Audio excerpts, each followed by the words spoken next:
And that being said, thank you for being here. Welcome to Careers in Earth and Physical Science. I'm going to start by removing my spotlight so you can see our panelists. We do have one panelist not sharing video, but still sharing lots of really great information. And so I'm going to start with our first question, hopefully an easy one for our panelists. If you wouldn't mind, and we'll start with Tom, would you please tell us a little bit more about who you are, what you do, the nature of the work in your job?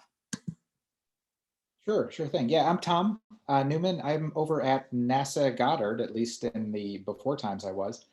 And I work on ICE. I work on a mission called ICESat-2, which is a laser in space that measures the height of everything. But it's really designed to measure changes in glaciers and ice sheets and measuring sea ice heights and that sort of thing. By background, my undergrad degree was in geophysical science, I think. It's been a minute. At University of Chicago, and then I went to grad school at University of Washington and did geophysics. And since then, I've been doing ice-related stuff in both poles, so I'm bipolar that way. Well done, well done. Jillian, would you like to go next? Absolutely. So I'm Jillian. I work for the Society of Industrial and Applied Mathematics. I am the associate editor of their news publication, SciAm News. So that's both a print sort of newspaper that goes out 10 times a year, and I also work on their website. So I do a lot of things. I do writing myself about just general news in the math community, as well as writing about research. I do a lot of editing of other people's writing that goes on the website and in the print version. I do web formatting and layout. I correspond with authors. So a lot of variety in that job. My background is I actually graduated last May from the university and majored in astronomy and physics. That time I did some research at NASA Goddard, and I also worked in the communications department of the Joint Quantum Institute during that time. Isha, would you like to go next? No problem. So good afternoon, everybody. My name is Isha Renta. My current position title is Management and Program Analyst at the National Oceanic and Atmospheric Administration, or Noaa.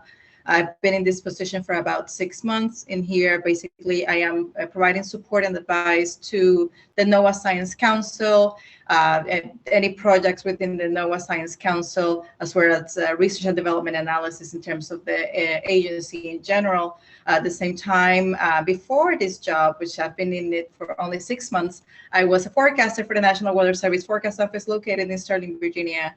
And before that, I was a research meteorologist for the Navy. I did my undergraduate at the University of Puerto Rico in mathematics and a master's degree in atmospheric sciences at Howard University. And Sarah. Hello, can you hear me okay? I'm on mobile. Okay, thank you. Very good. I got my PhD from the University of Illinois in Urbana in atmospheric science. I haven't had the most linear career path. I spent 2 years teaching at a small liberal arts college in northern Wisconsin. Then I did another 2 years of a postdoctoral fellowship at the University of Oklahoma. And currently I am a government contractor working at the Climate Prediction Center, which theoretically would be on campus, as they say in the before time. So I'm happy to take any questions about any of those careers. Thanks. Awesome. Thanks for sharing that. We love nonlinear paths, right? We get to share about a lot of things. I also want to take a quick chance to mention, if you happen to notice when this program was originally advertised, that we had someone, a geophysicist. Unfortunately, he wasn't able to make it after all, but I think that he'd probably be open to people connecting with him. And so at the end of this, if you want to let me know, I can definitely try to do an email introduction or a LinkedIn introduction for you. Moving on to our second question. What advice would you have for a student seeking to gain experience in your field? Are there specific hiring strategies that you might mention that would be helpful for students to be aware of? And I'll pick on Jillian to start this time. All right. When I was an undergrad, it took me a while to figure out what I wanted to do. I wanted to go to grad school for a while, and then I got into communication. So my advice would be to try a lot of different things. While I was an undergrad, I did research in several different fields. I did teaching, teaching assistantship. I did communications. And sort of the way I was able to get that experience was just sort of responding when a lot of opportunities would come in via email or just via news trickling down from the department, the astronomy and physics departments. So that was like actually paying a lot of attention to those emails and saying, would that be a good experience? Is that something new I could try? Was something that really sort of helped me figure out what I would like to do. Great. What about you, Isha?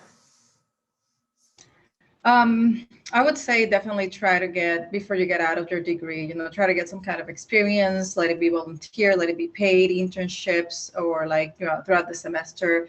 I know at least at the University of Maryland, there's the ESIC campus there, and also the weather building right there across the street from ESIC, which a lot of students can take advantage from. So definitely, if there's a way to get some exposure to the workforce of Noaa, that'll really make you stand out when you are out of your degree. And there are also many resources for students throughout that. We're probably going to talk about that later, but that's a good way to stand out and to definitely try to get that experience, hands-on experience with researchers, scientists in the field. Sarah, is there anything you'd like to add? Yes, definitely.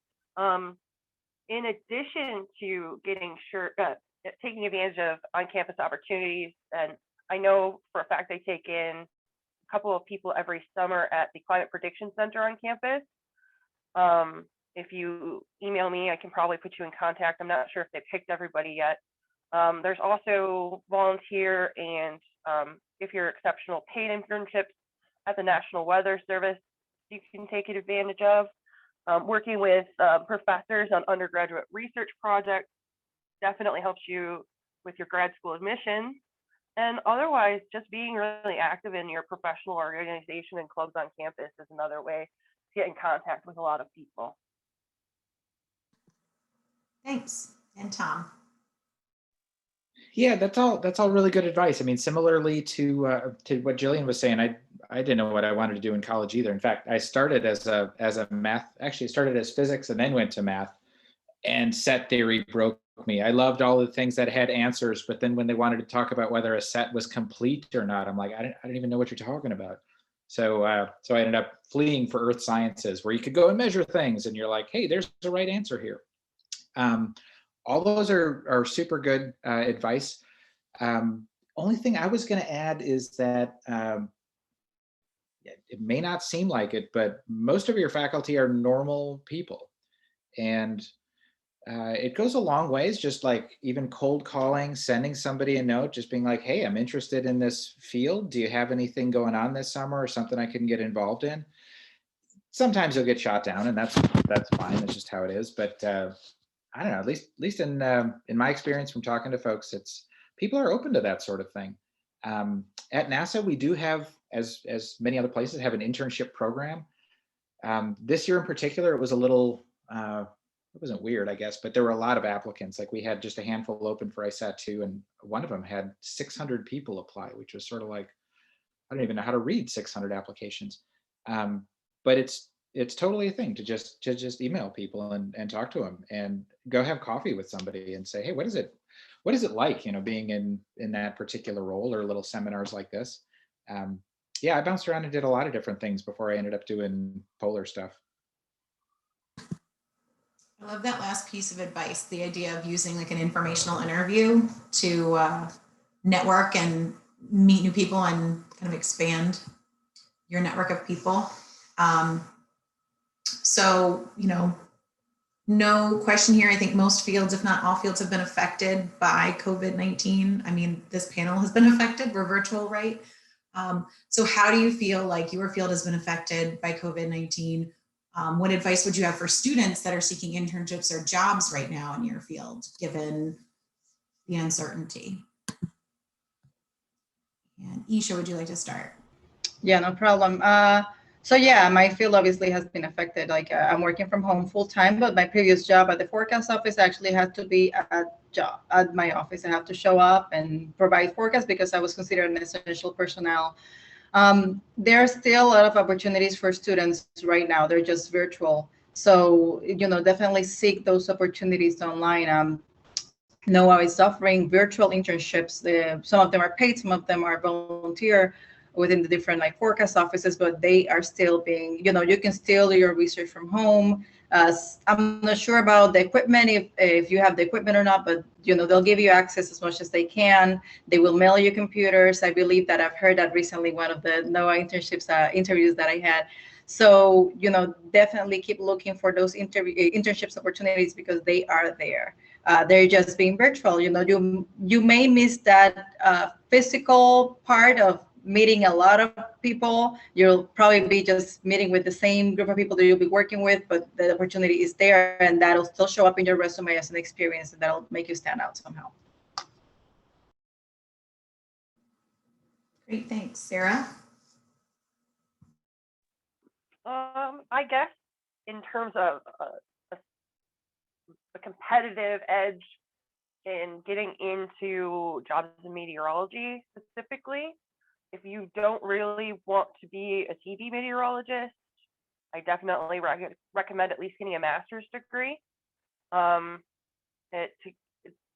getting more and more competitive. I don't want to lie to you guys about that. So if you don't want to do that, military service, veterans are preferentially hired in most government jobs, and definitely consider taking more programming courses, especially in things like Python and MATLAB. Tom? Yeah, that's all good stuff for sure. COVID wise, yeah, everybody's working remotely. Even with a satellite in space, we're doing it pretty much all remotely. In the first 10 years I was at NASA, I maybe worked from home twice. And then all of a sudden it's like fully from home, and I was kind of lost. But people figure it out and make do. That was good advice definitely from Sarah about the coursework. When I learned programming, it was in the early 90s with MATLAB, and it's a lot of for loops, and that's just not the way it works anymore. And so yeah, modern programming is totally a thing.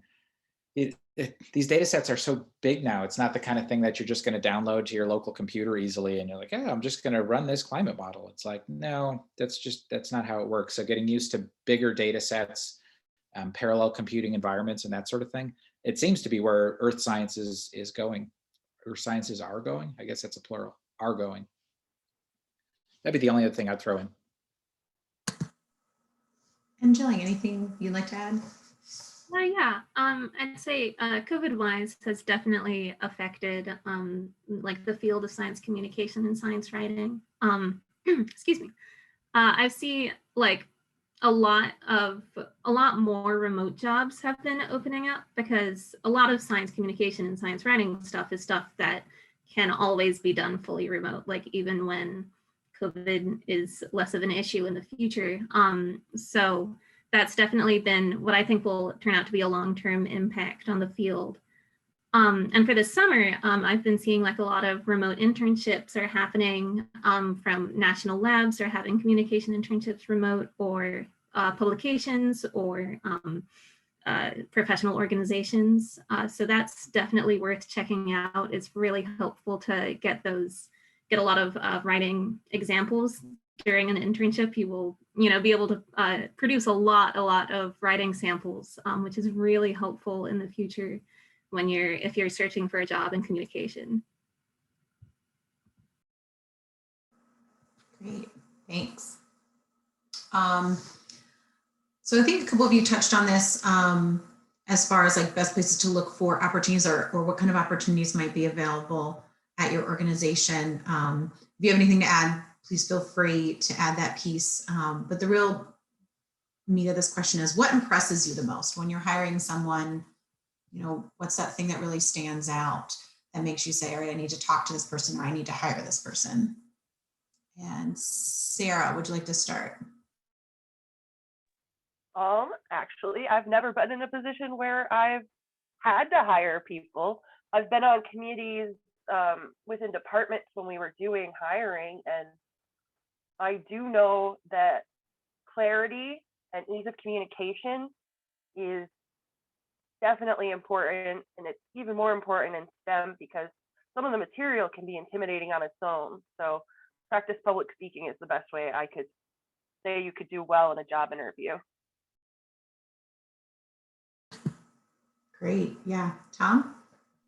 Yeah, I've hired, I don't know, many people over the years. I came to NASA to work on ISAT-2 in 2008, and I was the deputy project scientist for about a decade, and then I've been the project scientist for about 3 years. In our group, it's about 40 people or so, and you do get some turnover and stuff.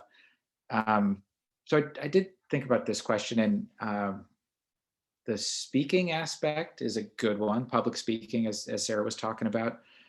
And credentials are great and all, but honestly, it's, enthusiasm and interest is, they kind of, at least for me, outrank the experience and the CV. A lot of these jobs are really collaborative, so it's like Meg Bach, who's in the audience, was part of our group for quite a while. And it's not like you're in a little box, doing a little piece of science. You're interfacing with people in all different directions, above, below, side to side, whatever. And being able to effectively communicate and being excited about what you're doing and interested in how this piece fits to the whole, that goes a long way. I always feel like, at least with ISAT-2, I don't think I've ever had an applicant who's like, I'm an expert in laser altimetry and I am here to help. All that is teachable, for somebody who's interested and excited about it. What your CV and what your classes are going to end up showing is that you can learn stuff. It's like, oh, you learn Python, that's great. So now you're going to learn it in our environment, or you're going to learn it with pandas, or you're going to learn some other piece of it. But yeah, being interested in what you're doing, excited about it, that's the big thing, because you can't really fake that. If you go and you're like, oh, I've always had a deep interest in whatever it is you do, it's like, it just doesn't really convey. But I don't know, that's what I would say. Those things go a long way for me. Great. Jillian? Yeah, so I have never been in the position of hiring someone. Around this time last year, I was in the position of coming out of college and being hired. But I think again, in my field, I touched on this before, but like, it's really important to have good work samples. A lot of jobs will ask you to like submit 3, pieces of writing, and having like a good variety of different topics you've covered is really important.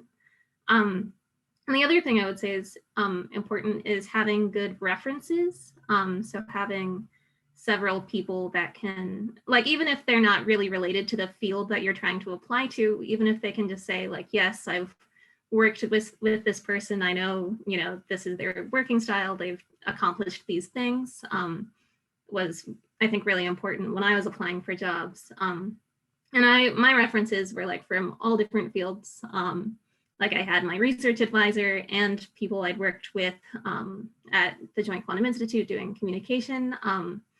But just having several people who like I'd worked with in different fields and sort of had seen me in different lights, I think like maintaining and developing those connections really paid off when I was applying for jobs.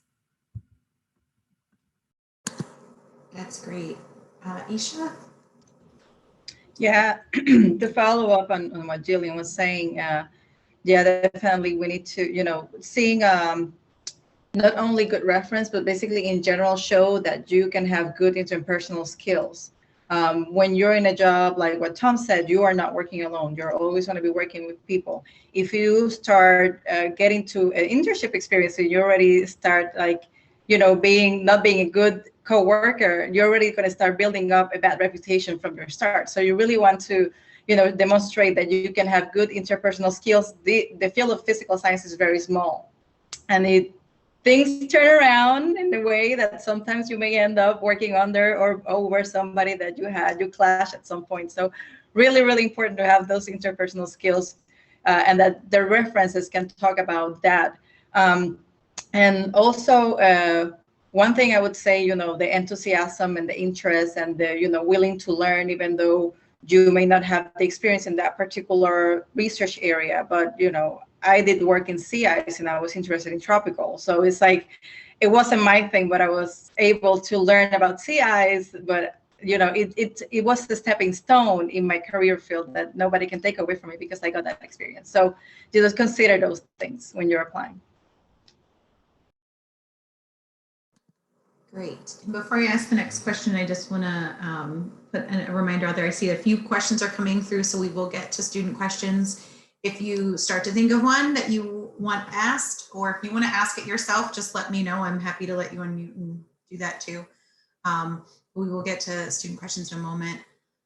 So feel free to put those in the chat if you'd like.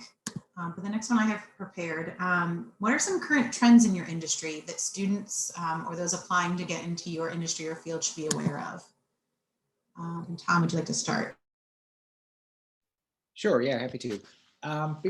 So trends. I guess the two that kind of jump out at me are the increasing importance of big data. You know, these sensors or measurements people are making are often large scale, or a large scale model, or a climate run, or a weather forecast, or whatever.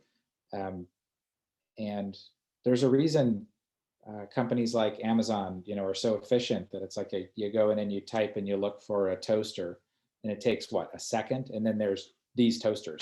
And somehow in the back end, they took your search term and they mapped it very quickly to all of these different nodes, pulled just that information you want, and that comes back again. And it's not so different in problems in the earth sciences. Like our ISAT-2 mission now has, its little laser has fired 810 billion times and collected a couple of trillion, probably 3 or 4 trillion elevation measurements all over the earth. So when you're wanting to use that data to examine a science problem, how you structure that search, how you pull that data back in efficiently, it matters. So the comments earlier about Python, parallel computing, that sort of thing, I think that's only going to get to be more and more important as the problems scientists are addressing get more and more complex and require pulling from more and more different kinds of data sources, not just elevation like we measure, but maybe you also need imagery or surface temperatures or wind speeds or some other piece of that, and being able to aggregate and put all of those together to answer your question or your science problem, that's going to become, at least in my thinking, more and more important and more routine. So big data, it's a thing. Jillian, what trends are you seeing? I would definitely say that in the field of science communication, you're definitely seeing more multimedia stuff starting to come out. At the Joint Quantum Institute, while I worked there, I both did writing and I worked on developing interactive animations of different like quantum physical concepts. And that was a really neat sort of combination between the communication that I was interested in and like the coding skills I'd been developing in my research. And like data visualization is really a sort of up and coming growing field. That's a very neat way to combine, you know, experience with research and with coding with a sort of more graphic and illustrative approach. And there's a lot of, you know, resources online for developing those kinds of skills and learning different tools to do data visualization, which is definitely very neat and starting to become more and more in demand. Thanks. Isha? So I'm gonna go along with Tom with the big data. It's also being in Noaa. And also cloud strategy, anything cloud computing and uncrewed systems and artificial intelligence are like, the new focus areas of Noaa that I can mention. And Sarah? My fellow panelists pretty much covered everything I could think of. I know that data science as a field in and unto itself is becoming more and more popular as well. And I think it was Tom who mentioned the people at Amazon. Those guys and ladies are data scientists for the most part.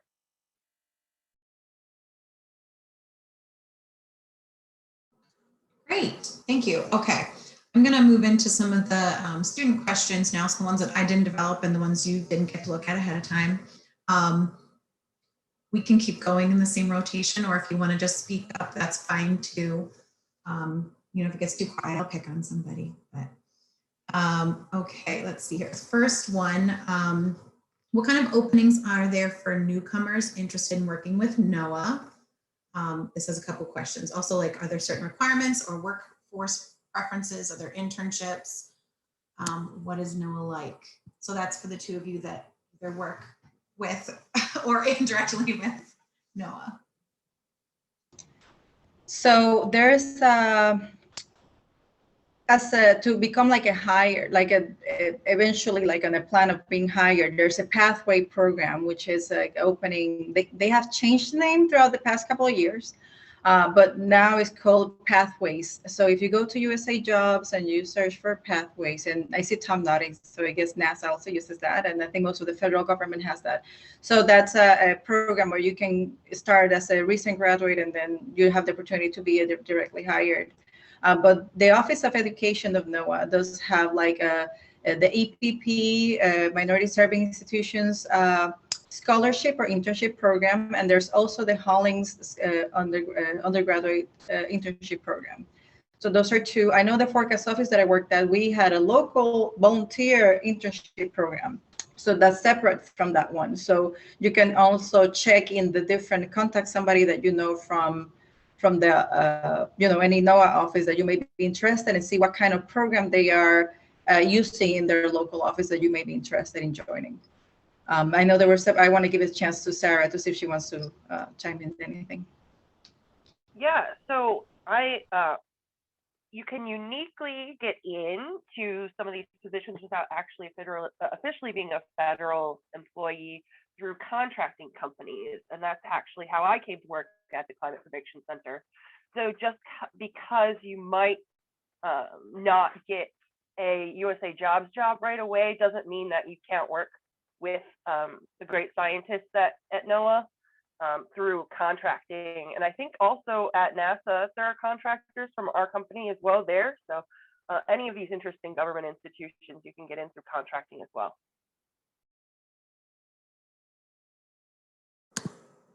Great, thank you. And then Chloe is actually going to ask her question herself. So if you want to unmute Chloe and ask, go for it. Hi, I actually wanted to ask Jillian a question because Jillian, I heard you talking about your history of your career, and that's awesome because that's what I wanted to do, because I'm actually an atmospheric sciences major and a professional writing minor. So my goal is to be in science communications somewhere. So I'm actually wondering, was it better for you to sell all your skills, like that you code and that you have a good eye for detail and that you're an editor and a writer and a scientific mind? Was it better for you to tackle all of those in like a cover letter, or did you sort of just pinpoint one? I mean, I know it depends on the job, but I wasn't sure quite how you addressed all of those.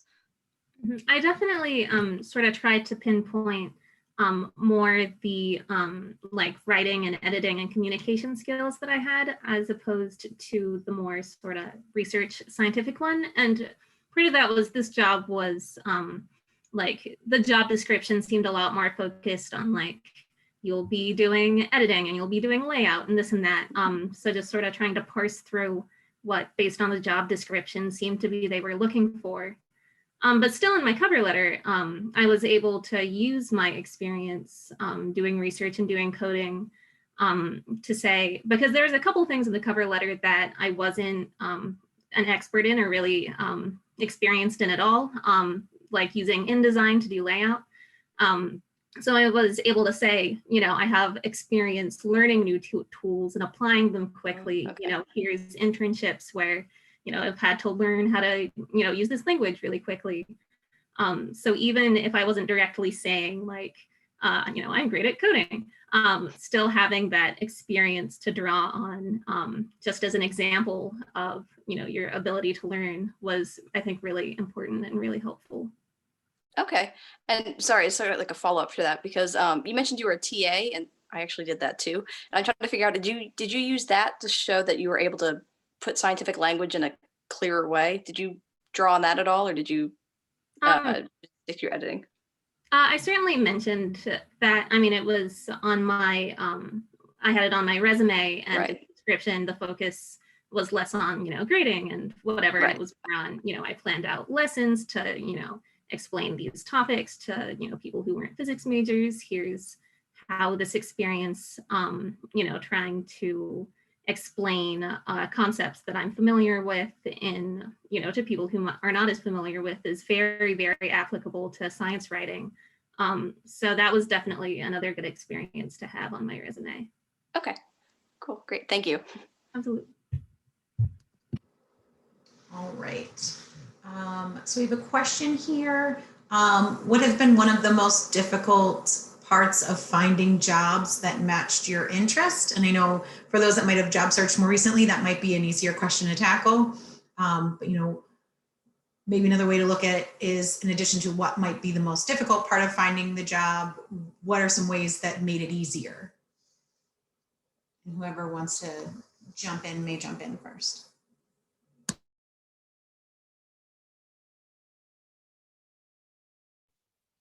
I can try.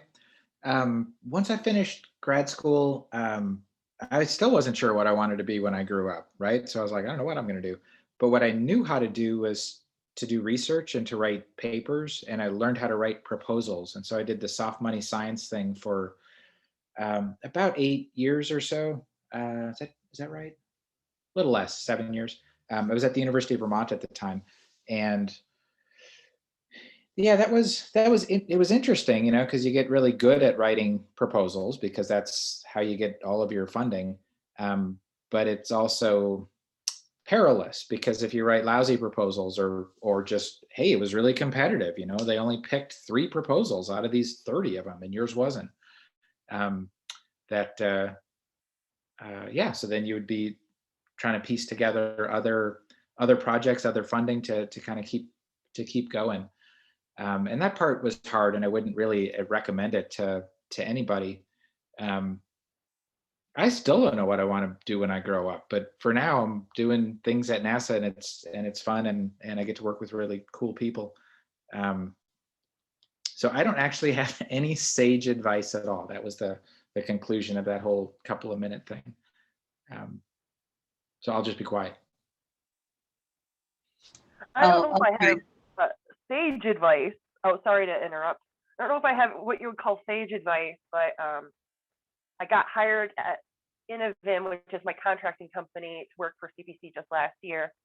So I'm sort of, you know, somewhat fresh off the job market. And one thing I've noticed is that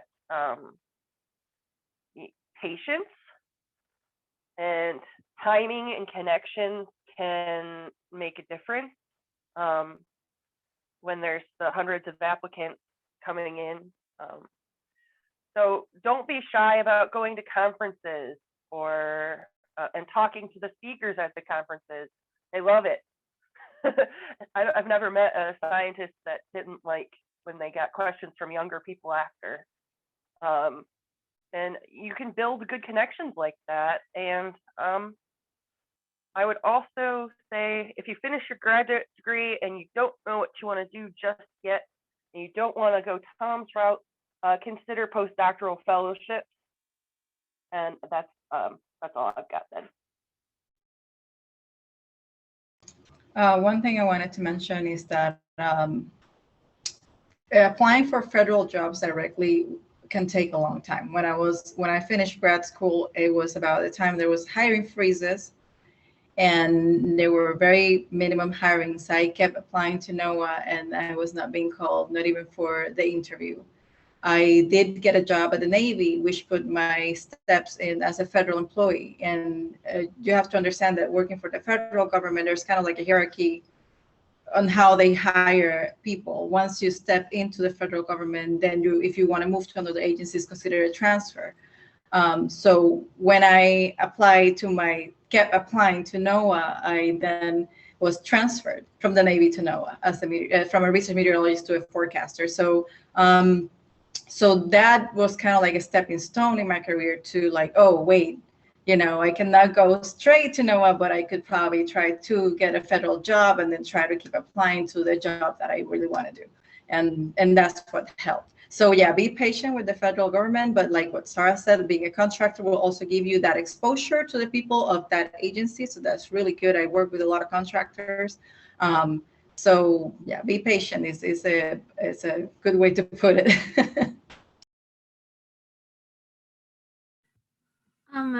When I was figuring out what I wanted to do after college, I first realized that I didn't want to go to grad school before I figured out what I didn't want to do. So I had this crisis of, I've had this plan, now it's fallen through. What am I going to do? So it was definitely a period of, sort of just researching different directions I could go with my degree, and really just thinking about, what have I enjoyed so far? Like what parts of my work have I actually liked? And the answer for my case was I liked making posters, and I liked writing and reading papers. So I was like, okay, what can I do with that? And that's how I sort of stumbled upon doing science communication as a path. So I guess my advice would be to just figure out what you enjoy and see where that takes you. And I want to add to that even if the experience is not super enjoyable, like it's still an experience in your resume, and it'll still give you skills that are transferable and that you can use in a future job. So it's not like you're limiting yourself by getting that experience. I can definitely agree. It's kind of backwards from you, Isha. I went and set out to study the Arctic, and I got in here at CPC studying the tropics. So I just thought that was silly.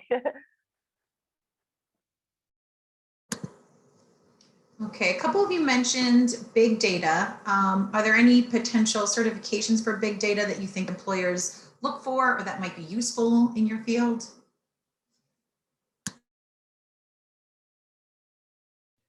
Yeah, certainly any researchy sort of experiences or intern kind of experiences working in an AWS environment or Google Earth Engine or some of those. I think it was Sarah had also mentioned machine learning and artificial intelligence kind of as a growth area within earth sciences. So that sort of experience would totally be useful and relevant.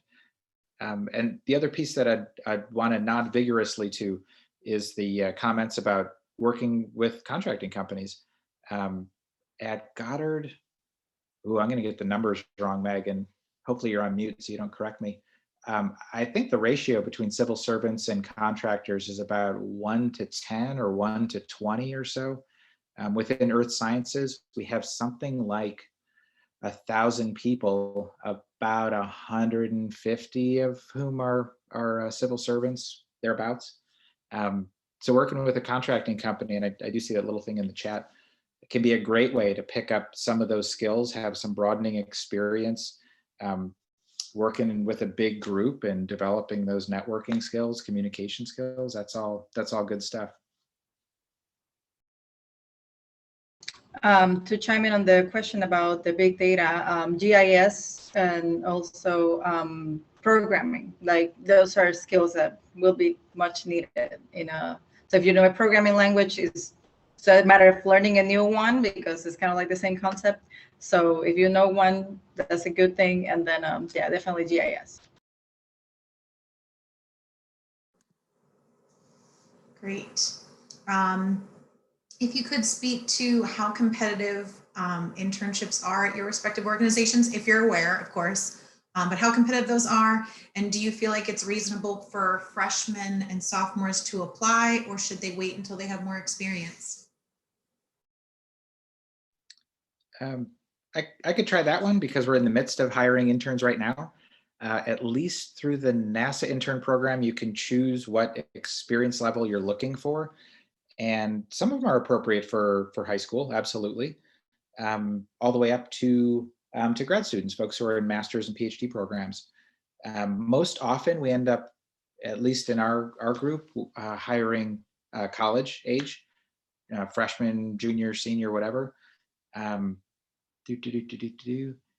This year was weirdly competitive. We had three postings. One of them got 600 applications, which was a little silly.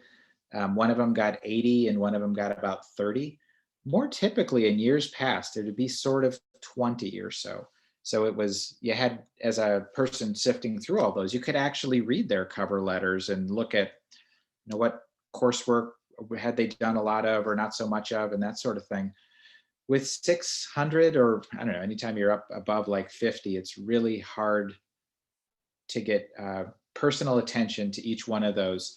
But that's where the networking kind of thing can come in handy, of writing an email to whomever, to whichever group you're trying to intern with, and say, hey, I realize you must have a lot of applications, you must be really busy, but here's me. And at least they're going to read that email, even if they don't respond right away or at all, but they will have seen your name. They will have read your little paragraph that you sent. And when going through the list, it's a little +1 for that. But as far as experience level, I would say any. I mean, I don't know what you'd say about at Noaa or other places, but can have, they'd be different projects, but still all relevant and good, useful things to do. When I was an undergrad, I think it was my summer of my junior year, I did a volunteer internship at the National Weather Service. Those are not exactly competitive so much as, at least then it wasn't competitive. That was, oh my goodness, 2006. Anyway, you kind of just email the Weather Service office you're interested in, and if they have openings, they usually will take you in and show you what they do. And I got assigned a little project, and I didn't compete with anybody for it, but I did get really good experience that looked pretty good on my my applications for graduate school. I would definitely encourage people to start trying to get experience as soon as they can. Like, don't wait until later, because then those that are starting earlier will be over you with their experience. So start as early as you can.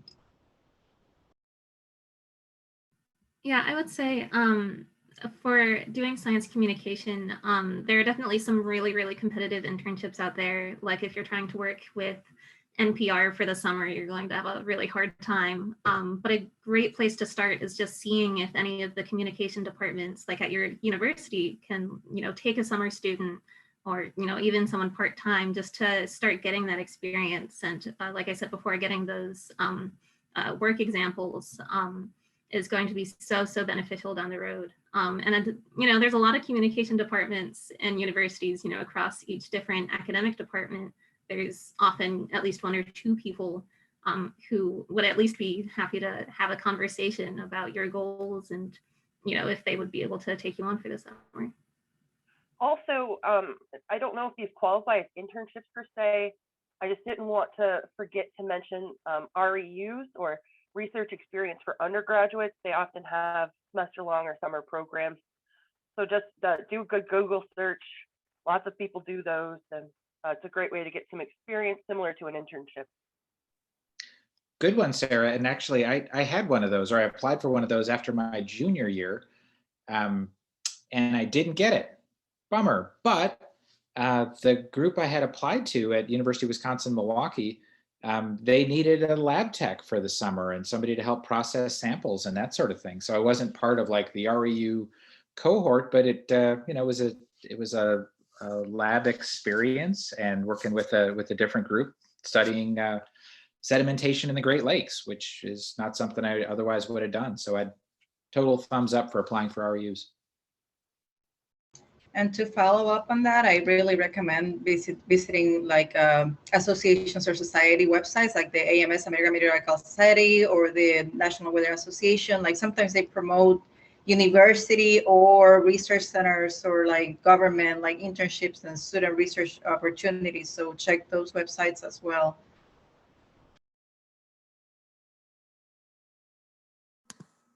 Okay, so we've talked about working in a lot of different environments, working in academia, the private sector, the public sector. What would you say are some of the main differences, and what drew you to where you work compared to other sectors?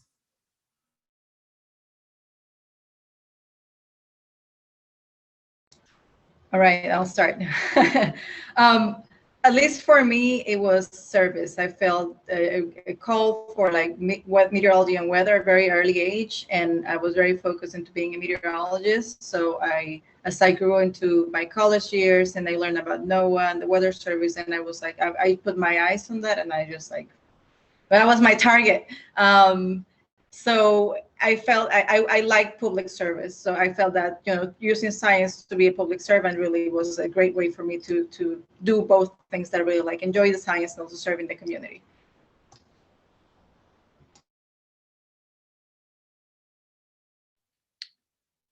One thing I could jump in and mention is that I didn't have my sights set on NASA. I hadn't really thought about it very much, honestly, but I subscribed to the the listserv for cryospheric science jobs. That was sort of the field I was in, and that's where this one was posted through. And the appeal for working in government, whether as a contractor or as a civil servant, to me was, it's an opportunity to do something big.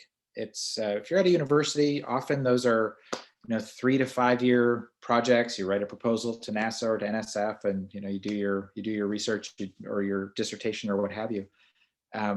But things like weather forecasting for the country, that's big. Or working on a spaceflight program or what have you. That the scale of projects that happen at government agencies, I don't know if it's true in general, but often they're just bigger scope, bigger impact, more complex than most universities are able to undertake, or even a lot of private. Well, that's actually not true. Some private sector stuff, but as far as earth science goes, I mean, between NOAA, NASA, USGS, places like that, those are the folks doing those really large scale kind of projects, which I found appealing.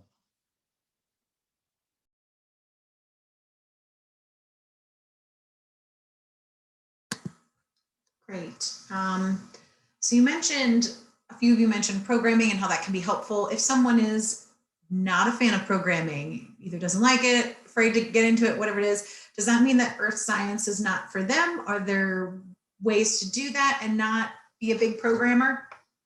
Okay, so first, I know you're probably an undergraduate student, and programming and advanced math can seem really intimidating and scary. And the thing about that is if you give it a chance, it might not be as scary as you think it is. Programming is a lot like just normal logic puzzle solving in a coded language. It's actually really fun. One of the most addictive feelings in the world is having a program run without error, actually. And I actually started my career in meteorology with having not even taken college algebra. So I feel like I had a similar relationship with math that you might have with programming. And I was so passionate about the science that I took my B+ and ran with them. I hope that helps you out a little bit. It is possible to do things that you don't think you will be good at. I'll add that, I learned my programming and all that stuff when I was in college. I did use it when I did my first job as a research meteorologist, but once I became a forecaster, I really was doing I want to say none for no programming at all. I was just basically interpreting maps and making forecasts and, looking at graphics. And so that was a different way to do science, but I wasn't, just going into the nits and grits of a programming and coding. So there's definitely ways that you can do science, earth science, without programming. Oh, and as Isha mentioned earlier, geographic information science. This is a lot like running really cool software like Adobe Suite. So you don't actually have to program that software, but it's an art to run. So that's something you could consider too. And the only other piece I was going to offer was that these are big projects, right? And it's not like everybody is doing exactly the same thing. On our project, yes, there's a lot of people who do programming of different flavors, but there's also folks who do coordination between those groups and do things like maintaining schedules or making cool figures or posters or helping with presentations. So if you're more visually inclined that way and you're happy enough doing that sort of thing, I would say there's room for those kind of jobs as well, because I've seen them and we have them. Not everybody will be I program in AWS and I know everything there is to know about Python and I can pull from any database simultaneously and prioritize by blah, blah, blah, blah, blah. Yes, there are a lot of those, but that's not all that there is.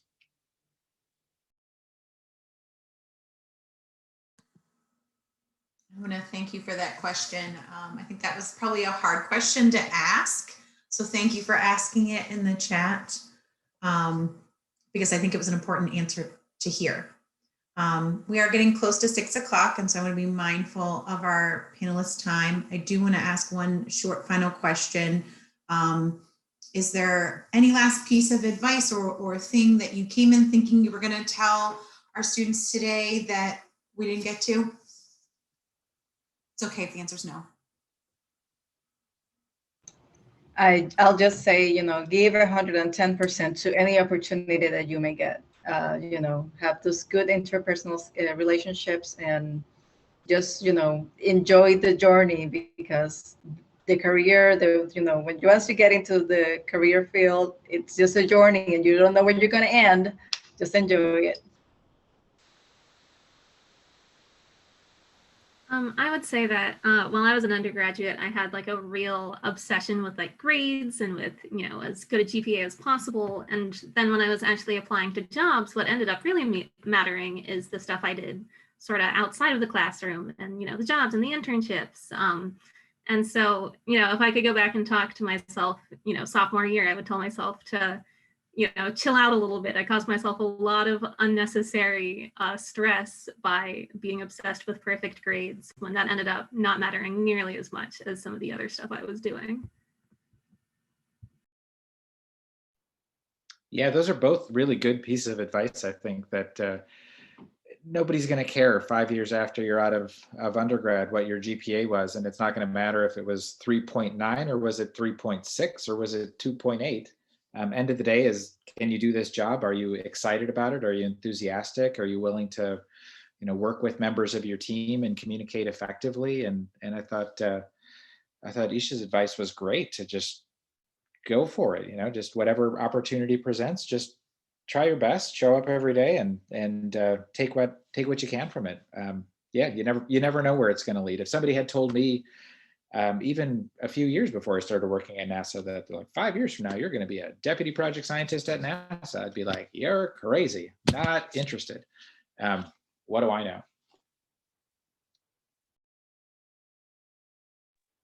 I guess my final bit of advice is sort of along the lines of what Jillian was saying.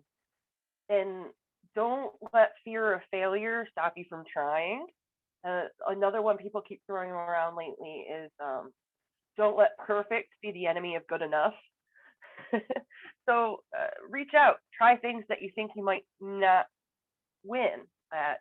Apply for jobs you don't think you'll get. It'll still be a good experience for you. You'll learn things from every step of the way. If you, I'll be personal for a second. I don't know if grad schools are still doing this. In order to get into our PhD program, you had to take what they call the qualifying exam, and you only got 2 chances to do it. I failed the first time, and oh man, that was devastating. But then I was like, is this what I'm passionate about? Is this what I want to do? Okay, so I studied again and passed by the skin of my teeth the second time. But anyway, I still have my PhD. So just don't be afraid to fail or fail up. Thanks for listening to me ramble.